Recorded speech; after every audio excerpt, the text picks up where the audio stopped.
got a condo in Manhattan. Baby girl, what's happening? Hai, halo semuanya. Assalamualaikum warahmatullahi wabarakatuh. Welcome back to our beloved channel SPC Rembang. Bersama saya, Dwi Budi Lestari, SPD. Jika video ini bermanfaat buat kalian semua, jangan lupa klik tombol subscribe dan nantikan update terbaru dari channel sekolah kita SMP Negeri 6 Rembang. If you want it now, jump in the Cadillac. Pada kesempatan kali ini kita akan belajar tentang salah satu teks dalam bahasa Inggris. Tetapi sebelum kita membahasnya, saya ingin bertanya dulu kepada kalian semuanya. Kalian tahu tidak tentang cerita Timun Mas? Nah, jadi zaman dahulu kala di Pulau Jawa, hiduplah sepasang petani. Mereka telah menikah lama, tetapi mereka tidak punya anak. Jadi mereka berdoa siang dan malam. Di suatu hari, doa mereka tidak sengaja didengar oleh raksasa yang bernama Buto Ijo. Buto Ijo adalah raksasa yang jahat dan kuat. Buto Ijo akhirnya mengabulkan permintaan mereka untuk memberikan bayi dengan satu syarat. Ketika anak mereka telah dewasa, mereka harus mengorbankan anak itu untuk dibawa Buto Ijo. Akhirnya sepasang petani pun setuju. Mereka kemudian punya bayi. Sepasang petani itu pun bahagia, akhirnya mereka punya anak. Mereka beri nama Timun Mas. Timun Mas anak yang sangat cerdas dan sehat ya. Hari demi hari Timun Mas beranjak dewasa. Buto Ijo datang akhirnya ke rumah petani itu untuk membawa Timun Mas. Ya, terus pasang petani itu kemudian mengatakan ke Buto Ijo bahwa Timun Mas masih kecil. Jadi mereka meminta Buto Ijo untuk menunda mengambil Timun Mas. Buto Ijo setuju. Dia berjanji untuk datang lagi tahun berikutnya. Akhirnya Buto Ijo datang lagi. Tapi lagi dan lagi orang tua mereka mengatakan bahwa Timun Mas masih anak-anak. Nah, ketiga kalinya Buto Ijo datang, tetapi sepasang petani itu telah mempersiapkan sesuatu untuk Timun Mas. Mereka memberi Timun Mas beberapa benda seperti jarum, biji mentimun, terasi, dan garam. Buto Ijo akhirnya tahu kalau Timun Mas melarikan diri, maka Buto Ijo mengejar Timun Mas. Timun Mas ketakutan sehingga ia berlari secepat yang dia bisa. Timun Mas hanya seorang gadis kecil, sementara Buto Ijo raksasa, sehingga Buto Ijo bisa dengan mudah menangkapnya. Ketika Buto Ijo hampir menangkap Timun Mas segera menebar biji timun. Dalam hitungan detik, biji itu berubah menjadi banyak tanaman mentimun yang merambat, yang sudah berbuah. Buto Ijo kan kelelahan. Buto Ijo sangat haus, sehingga ia makan timun-timun itu. Ketika Buto Ijo sedang sibuk makan timun, Timun Mas bisa melarikan diri menjauh dari sang Buto Ijo. Tapi segera Buto Ijo sadar dan mulai mengejar atau berlari lagi mengejar Timun Mas. Ketika Buto Ijo hanya beberapa langkah di belakang Timun Mas melemparkan benda kedua, yaitu jarum. Tak lama setelah Timun Mas melempar jarum itu, maka jarum itu berubah menjadi hutan bambu yang lebat. Buto Ijo merasa kesulitan untuk keluar dari hutan bambu itu. Buto Ijo memerlukan beberapa waktu untuk keluar dari hutan bambu itu. Sementara itu, Timun Mas berlari lagi menjauh dari Buto Ijo. Buto Ijo bisa keluar akhirnya. Buto Ijo mengejar Timun Mas lagi. Ketika ia hampir menangkapnya lagi dan lagi, Timun Mas melemparkan benda ketiga, yaitu terasinya. Terasi ini berubah menjadi kubangan lumpur yang dalam. Buto Ijo masuk dalam lumpur itu, tapi akhirnya dia bisa naik lagi dan mengejar Timun Mas. Akhirnya ketika Timun Mas hampir tertangkap lagi, ia kemudian melemparkan benda terakhir, yaitu garam.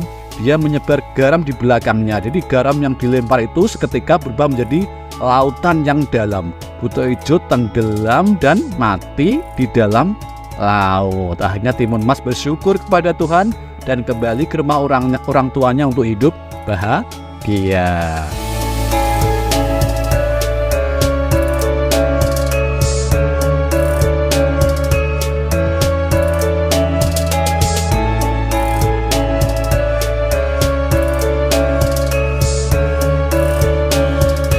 Cerita tadi adalah contoh dari naratif teks.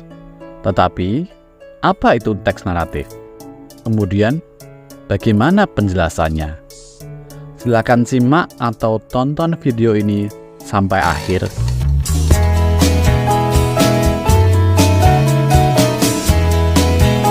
video pembelajaran Bahasa Inggris kelas 9 oleh Dwi Puji Lestari, SPD.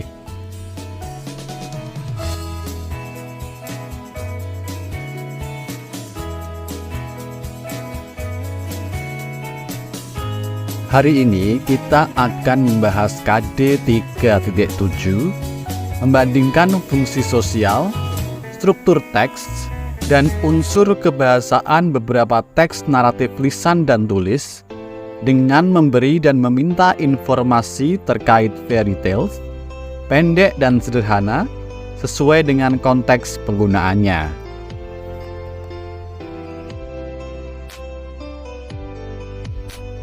Naratif text. Jadi kali ini kita akan membahas tentang definisinya, kemudian generic structure-nya, language features, dan juga example. Nah, mari kita belajar satu persatu.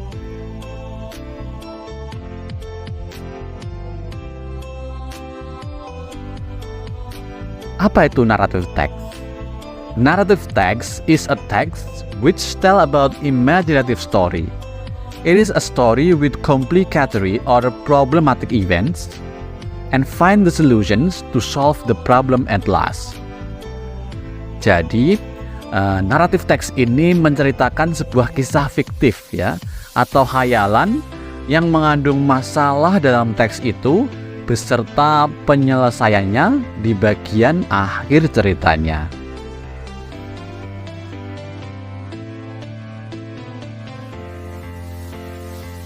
Kemudian kind of the narrative text atau pasti macam-macam dari naratif teks itu. Yang pertama adalah fable. Fable itu cerita tentang binatang. Contohnya apa? The Fox and the Lion, and then The Lion and the Mouse, dan masih banyak lagi. Yang kedua adalah myth atau mitos. Contoh mitos di sini yaitu mungkin seperti The Origin of Banyuwangi, The Story of Dewi Sri, dan banyak lagi yang lainnya. Kemudian yang ketiga adalah legends atau legenda. Contoh dari legenda yaitu contohnya The Legend of Surabaya, kemudian Tangkuban Perahu. Kemudian yang selanjutnya adalah folklores. Folklores adalah cerita rakyat. Kemudian yang terakhir adalah fairy tales. Jadi cerita-cerita dongeng. Kalian pasti kan sudah pernah mendengarkan atau membaca cerita dongeng kan? Ada Snow White, Cinderella, Little Mermaid, kemudian juga Peter Pan, banyak lagi yang lainnya.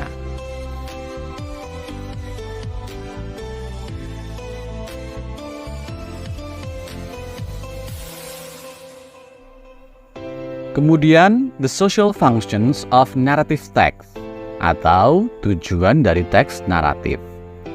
Yang pertama adalah to entertain or amuse the readers with the story. Jadi fungsinya menghibur para pembaca dengan sebuah cerita. Kemudian yang kedua, teach moral value. Jadi memberikan pesan moral dari sebuah cerita yang mereka baca.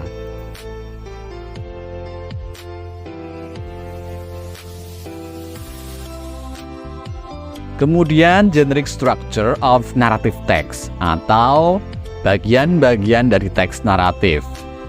Yaitu yang pertama, orientation. The beginning of the story that consists of introduction of character, time and place.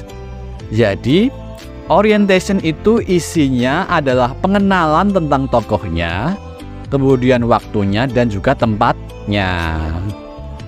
Nah, kemudian yang kedua, complication, where problem in the story starts to appear. Jadi complication itu adalah bagian dari cerita awal mula masalah yang ada di cerita tersebut. Jadi awal mula masalah itu muncul itu terjadi di complication. Kemudian yang ketiga, resolution, what the problem in the story is told.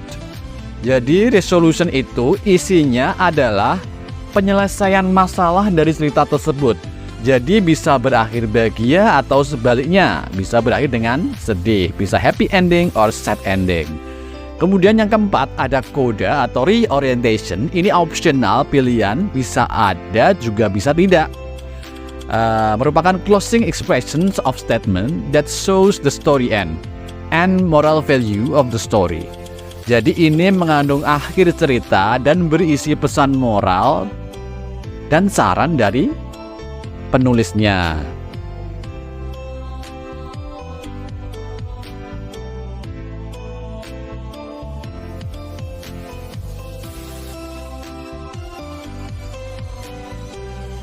Kemudian language features of narrative text atau ciri-ciri kebahasaan teks naratif.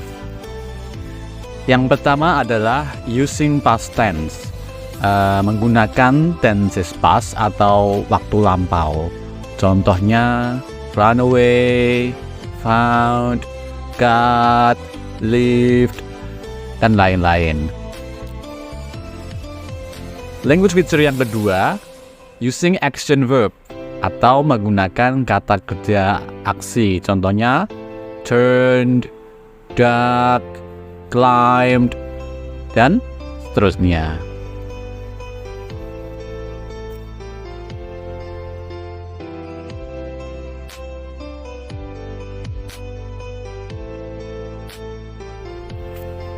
Kemudian language feature yang ketiga, using adverb of time.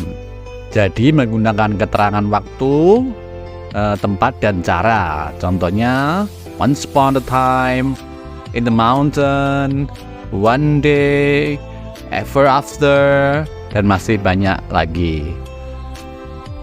Yang keempat adalah using adjective to describe the character in the story. Jadi menggunakan kata sifat untuk menggambarkan tokoh yang ada di dalam cerita tersebut. Misalnya pretty, smart, tired, big, lazy, dan masih banyak contoh yang lainnya. Dan kemudian yang terakhir atau yang kelima, using time conjunction.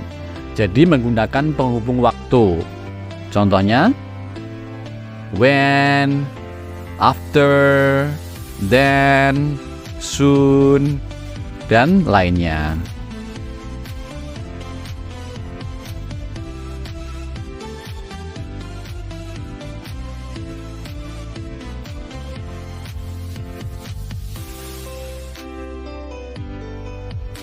And now please pay attention for this example of narrative text. Sekarang kita menuju ke contohnya ya dari teks naratif. Di sini judulnya adalah The Greedy Dog. Jadi tentang apa? Judulnya dari anjing yang serakah. Jadi one day there was a dog searching for food. It got a bone from a meat shop. The dog took the bone and went towards its house. It reached at the bridge of the river which was near his house. Jadi suatu hari ada seekor anjing mencari makanan, dia menemukan tulang di sebuah toko daging, kemudian membawa tulang itu ke rumahnya, dan rumahnya itu harus melewati jembatan dan sungai. And then next, suddenly the dog saw his image in the water and mistook that some other dogs is there in the water with a bone in its mouth. The greedy dog made a plan to snatch away the bone from the other dog. It opened the mouth for snatching away the bone. And finally, the bone in its mouth fell down in the river. Jadi waktu pulang itu melewati sungai, anjing ini melihat ke arah air di sungai, ada bayangannya. Nah, di bayangan itu terlihat ada anjing juga yang sedang menggondol sebuah tulang. Dia mengira itu anjing lain, maka dia juga ingin membawa tulang yang dimakan anjing itu ke rumahnya. Maka dia membuka mulutnya untuk meraih tulang yang dibawa anjing yang lain tadi, tetapi malah tulang yang di mulutnya terjatuh, dan akhirnya tulang itu jatuh ke dalam sungai. Kemudian yang terakhir, the poor dog lost its bone and went home crying. He regretted that he was so greedy. Kemudian anjing yang malang itu pulang ke rumahnya dengan menangis karena kehilangan tulangnya. Dia menyesali menjadi seekor anjing yang serakah. Jadi orientationnya itu berada di paragraf pertama. One day, suatu hari, there was a dog searching for food. Nah, kemudian complication-nya, masalahnya timbul itu di paragraf kedua ketika anjing itu melihat di dalam air, mengira ada anjing lain yang bawa tulang juga. Kemudian dia membuka mulut dan tulangnya jatuh ke sungai. Nah, itu complication-nya. Kemudian yang terakhir resolusinya, the poor dog lost its bone and went home crying. Nah, itu akhir ceritanya. Akhir ceritanya sangat menyedihkan, sad ending, karena anjing itu di sini terlihat adalah went home crying. Dia sangat sedih waktu pulang ke rumah dengan menangis.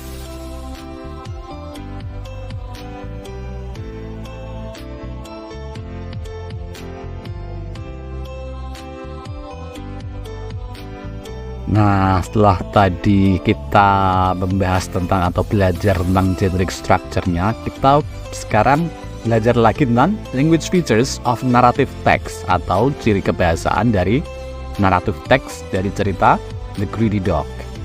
Jadi yang pertama adalah using past tense. Menurut kalian di teks ini manakah yang kalimat atau perkataan atau kata-kata yang menggunakan past tense atau masa lampau? Ada banyak di sini. Saya berikan contoh beberapa. Ada got, ada took, went, reached, saw, took, made, open, dan masih banyak lagi yang lainnya.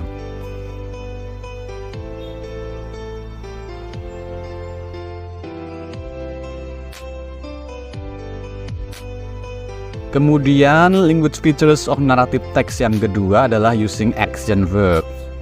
Di sini contohnya ada took, ada reach, saw, went, opened, dan lain-lain.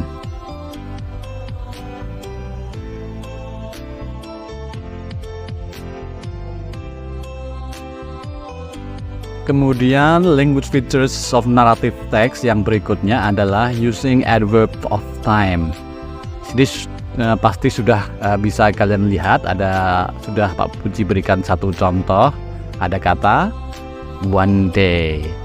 Apakah kalian menemukan yang lain selain kata one day? Tulis di kolom komentar ya, nanti akan saya berikan feedback.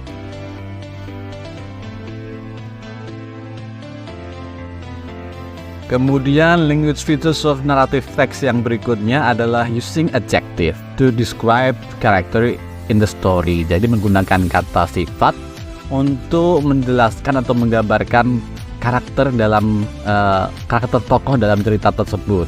Di sini bisa kita lihat dengan jelas ada kata greedy, ada kata serakah. Terus ada satu lagi adalah poor. Nah, itu contoh dari using adjective to describe character in the story.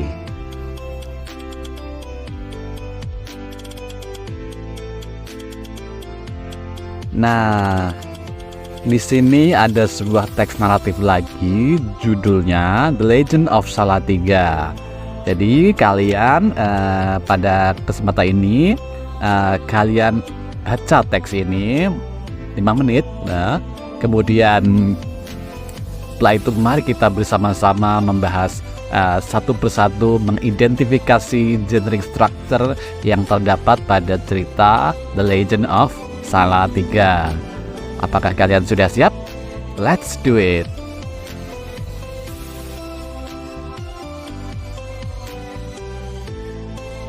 Nah, sekarang mari kita bersama-sama lagi mengidentifikasi generic structure dari cerita The Legend of Salatiga. Pak Puji sudah menyediakan lingkaran merah ini. Kalian bisa menuliskan atau membayangkan manakah dari 3 generic structure yang kira-kira masuk dalam lingkaran merah tersebut, ya? Let's do it.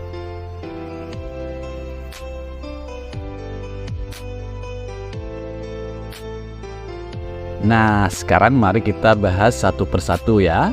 Orientationnya dari cerita The Legend of Salatiga terletak di paragraf pertama dan kedua. Many years ago, there was a very honest Yunan.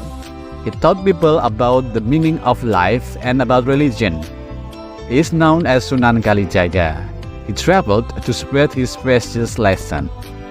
One day, Sunan Kalijaga arrived at a village. Sunan went to the village chief house. Then Sunan Kalijaga asked for a job without telling his real name. The wife and the chief said he could help cut the grass. Jadi paragraf pertama dan kedua ini merupakan orientation yang merupakan pengenalan dari tokoh, waktu, tempat dari cerita ini. Kemudian yang kedua adalah complication atau masalah yang timbul. Berada di paragraf 3, 4, dan 5. Sunan Kalijaga started working by cutting grass to feed the chief horses.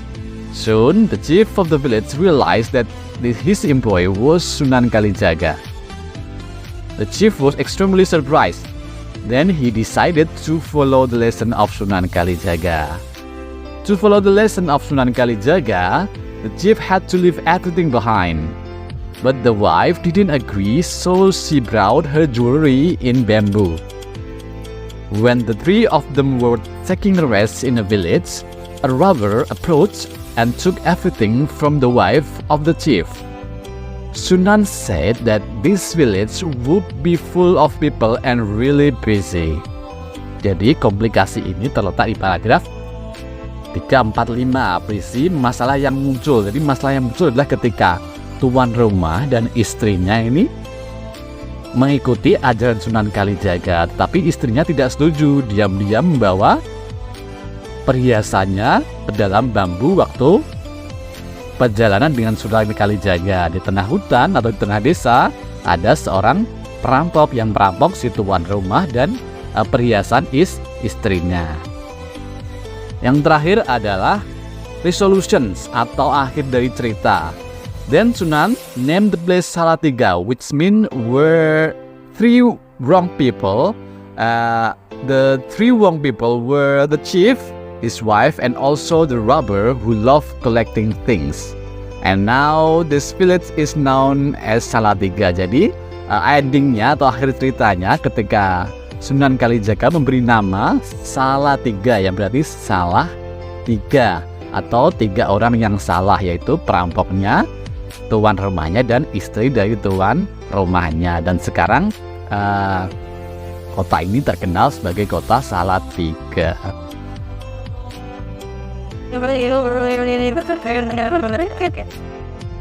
Sekarang kita beralih ke language features of narrative text dari cerita The Legend of Salatiga. Kalian bisa menentukan atau mengidentifikasi ciri-ciri kebahasaan dari narrative text ya. Kalian baca dulu dengan teliti untuk mengidentifikasi kata apa saja atau kalimat mana yang termasuk ke dalam language features of narrative text.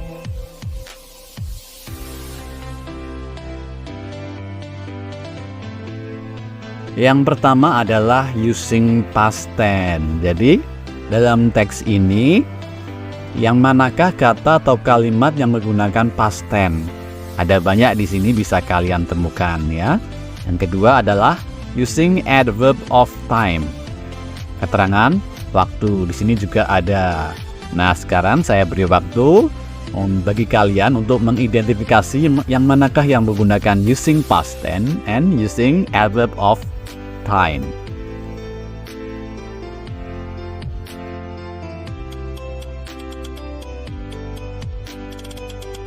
Nah, yang pertama adalah menggunakan atau using past tense. Jadi dalam cerita The Legend of Salatiga ada banyak sekali kata atau kalimat yang menggunakan past tense.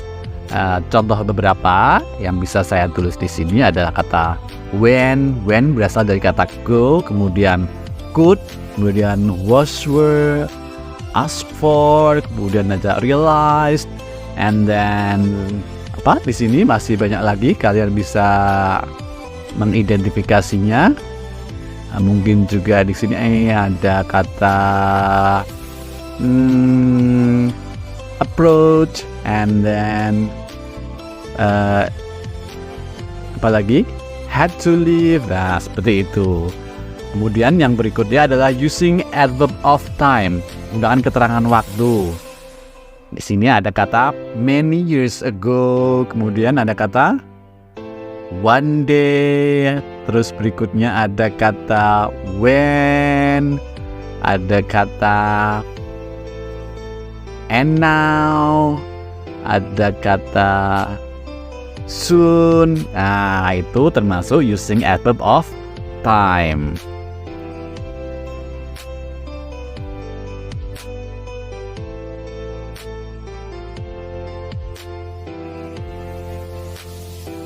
Nah, berikutnya mari kita identifikasi cerita The Legend of Salatiga yang using time conjunction and using adjective to describe the characters.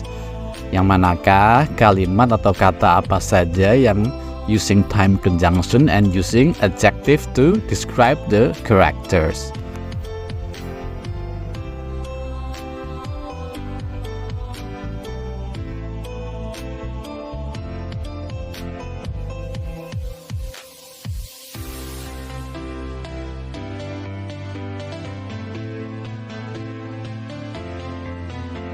Nah, yang termasuk using time conjunction and using adjective to describe the characters dari cerita The Legend of Salatiga di samping ini adalah yang pertama using time conjunction.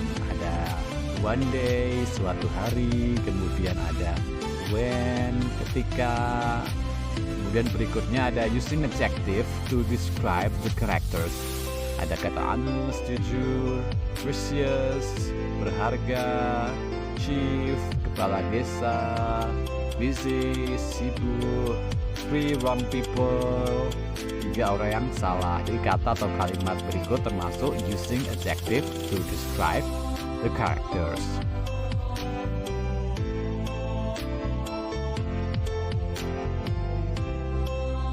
Kemudian yang terakhir adalah using action verbs atau kata kerja aksi. Di sini ada banyak sekali dapat kalian temukan dari cerita The Legend of Salatiga. Silahkan kalian identifikasi dulu beberapa menit, saya beri waktu, nanti kita bahas bersama-sama.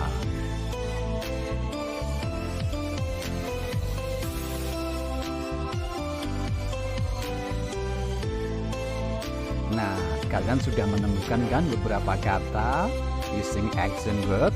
Nah, mari kita bahas bersama-sama. Yang pertama adalah kata arrive atau tiba. Kemudian when, pergi. Apalagi ask, minta. Started, mulai. Realize, menyadari. Decided, memutuskan. Follow, mengikuti. Leave, meninggalkan, mentinggalkan. Agree, setuju. Proud, membawa, dari kata kerja bring ya. Approach, mendekati. Took, mengambil. Name, menamai. And love, mencintai. Itu adalah action verb yang dapat kalian temukan di cerita The Legend of Salatiga.